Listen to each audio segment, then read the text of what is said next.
کربلا کا میدان اب خاموش ہے، دوپہر کی تپتی دھوپ ہے، خیموں میں سسکیاں ہیں اور ریت پر ایک عظیم قربانی اپنے انجام کو پہنچ رہی ہے۔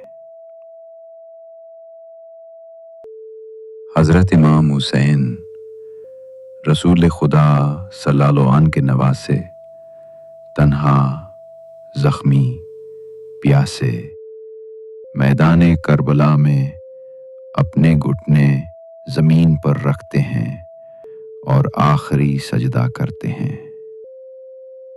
یا اللہ، تیری رضا میں راضی ہوں، میں نے تیرے دین کو بچانے کے لیے اپنا سب کچھ قربان کر دیا، اب میرا سر بھی تیرے حضور جھکا ہے۔